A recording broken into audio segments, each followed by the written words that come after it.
Podcast Network Asia.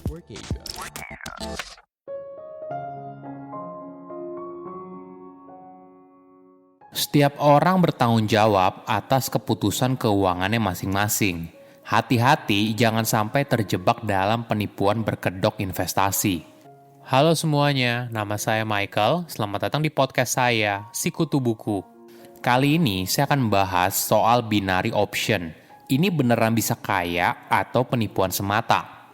Mungkin kita harus tahu dulu apa itu binary option, sejarahnya, legalitasnya, baru bisa menentukan apakah layak untuk ikutan atau enggak. Ingat, sebelum menaruh uang di produk apapun, kita harus cermati dulu apa produk yang ditawarkan. Sebelum kita mulai, buat kalian yang mau support podcast ini agar terus berkarya, caranya gampang banget. Kalian cukup klik follow. Dukungan kalian membantu banget supaya kita bisa rutin posting dan bersama-sama belajar di podcast ini.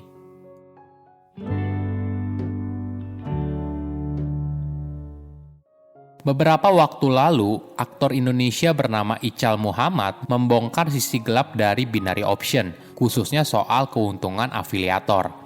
Dirinya mengaku mendapat keuntungan 70% saat masih aktif menjadi afiliator jika ada orang bermain menggunakan link afiliasi yang telah dibagikan sebelumnya. Dari situ, media sosial langsung ramai. Apalagi beberapa pengguna media sosial yang seringkali disebut sebagai crazy rich menjadi kaya berkat binary option. Tak lama kemudian, seorang pria yang mengaku bernama Maru Nazara mengungkapkan keluhannya soal binary option. Dia sendiri mengaku sebagai korban dengan kerugian hingga 540 juta rupiah. Dalam videonya, Maru sampai membanting laptop sambil berucap sumpah serapah kepada afiliator. Nah, apa sih binary option? Jadi, binary option adalah produk finansial yang memberikan dua pilihan pada sebuah transaksi. Opsi tersebut biasanya terkait dengan hasil seperti naik atau turun. Dalam binary option, orang yang bermain dalam sistem ini akan menerima hasilnya secara otomatis. Artinya, keuntungan atau kerugian pada perdagangan secara otomatis akan diberikan ke akun pengguna saat opsi berakhir. Pengguna harus menebak posisi harga yang benar saat waktu yang ditentukan telah habis. Contohnya begini, apakah harga sebuah komoditas emas akan naik menjadi di atas $2.000 pada jam 2 siang hari ini?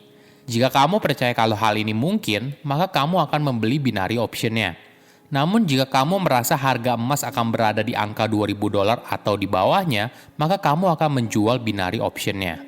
Kamu akan mendapat keuntungan apabila prediksi kamu benar.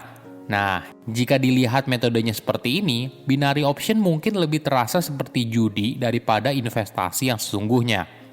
Mungkin untuk mengetahui lebih detail, kita harus tahu dulu sejarahnya. Binary option sudah ada cukup lama, namun baru mulai populer ketika Chicago Board Option Exchange di Amerika Serikat memperkenalkan binary option sebagai aset yang bisa diperdagangkan, selain produk yang lain yaitu forex atau valuta asing dan saham pada tahun 2008. Produk ini sangat laris karena dianggap sebagai produk keuangan termudah bagi orang biasa tanpa latar belakang keuangan. Walaupun terlihat mudah, investor harus paham betul produknya sebelum menaruh uang ke dalamnya. Kalau dilihat dari sisi legalitas, beberapa negara yang melegalkan binary option memilih dari dua pendekatan. Apakah dikategorikan sebagai produk keuangan, maka diatur di dalam perdagangan berjangka, atau dianggap sebagai judi. Di Amerika Serikat, binary option merupakan produk keuangan yang legal dan bisa diperdagangkan di Nasdaq Exchange, US Exchange pertama yang secara sah dan fokus pada binary option. Sedangkan di UK, saat masih diperbolehkan pada tahun 2018, binary option diatur oleh Komisi Judi UK. Namun sejak tahun 2019, UK melarang binary option secara penuh. Karena sebelumnya, ada pelarangan sementara penjualan binary option kepada konsumen retail atas peraturan dari European Securities and Market Authorities. Sedangkan di Indonesia, binary option merupakan kegiatan yang dilarang oleh Undang-Undang Perdagangan Berjangka Komoditi. Selama tahun 2021, Bapepti telah memblokir ribuan domain entitas investasi ilegal, termasuk binary option sebanyak 92 domain. Di banyak kasus, masalah binary option seringkali berkaitan dengan platformnya daripada produknya itu sendiri. Banyak binary option provider itu adalah penipu. Entah menipu secara langsung artinya melarikan uang pengguna, atau menggunakan software untuk memanipulasi harga agar pengguna mengalami kerugian. Beberapa mungkin menyalahgunakan data kartu kredit dan identitas diri pengguna.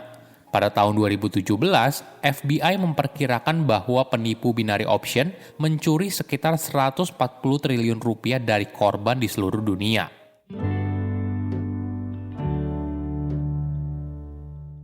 Kenapa binary option begitu populer? Selain metode bermainnya yang mudah, ada beberapa hal yang mendukung. Pertama, akses yang mudah. Kamu bisa mengakses binary option provider dari mana saja, oleh siapapun yang punya akses internet, kartu kredit, akun PayPal, dan sebagainya. Bahkan mereka juga bisa menawarkan 50 atau 100 dolar sebagai free trading credit bagi para pengguna yang bersedia membuat akun. Kedua, promosi yang masif. Kalau kamu buka media sosial atau internet, pasti kamu sering melihat iklan binary option. Misalnya, kamu melihat video iklan di YouTube dengan judul, "Bagaimana saya bisa menghasilkan 10 juta rupiah per hari?" Atau misalnya seperti ini, "Cara menghasilkan keuntungan 10% dalam 1 jam." Judul ini tentu saja menarik dan semakin sering kita menontonnya, maka perlahan-lahan kita mulai tergiur untuk masuk. Ketiga, promosi dari orang terdekat atau influencer media sosial.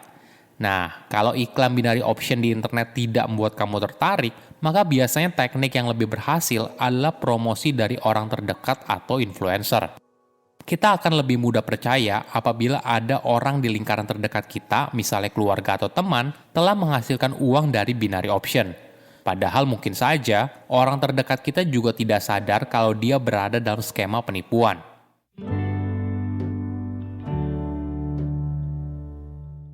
Belakangan ini, sepertinya lagi marak soal penipuan berbasis keuangan ya. Misalnya soal robot trading, suntik modal alat kesehatan, dan sekarang yang lagi ramai adalah binary option. Nah, bagaimana sih caranya agar kita bisa terhindar dari penipuan keuangan? Pertama, cek legalitasnya.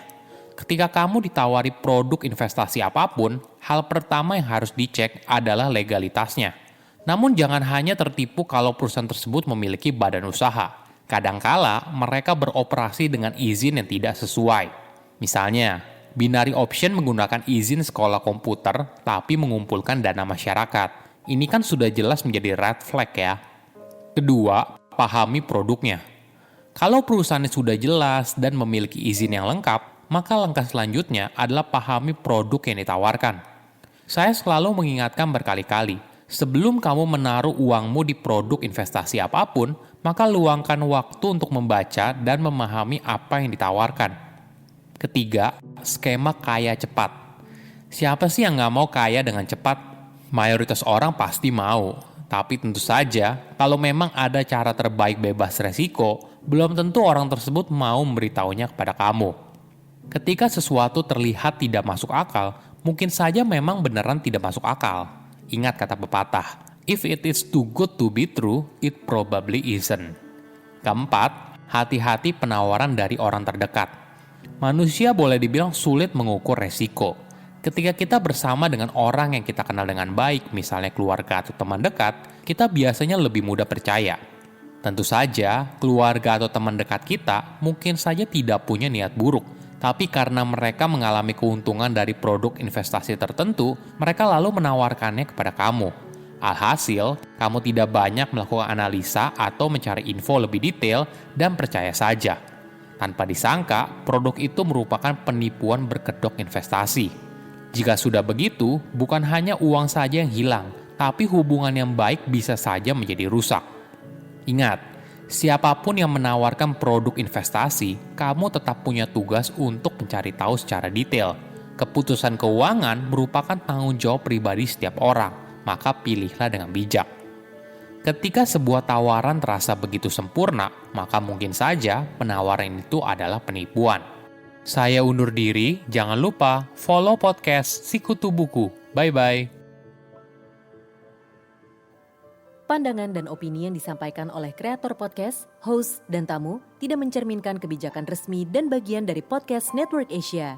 Setiap konten yang disampaikan mereka di dalam podcast adalah opini mereka sendiri dan tidak bermaksud untuk merugikan agama, grup etnik, perkumpulan, organisasi, perusahaan, perorangan, atau siapapun dan apapun.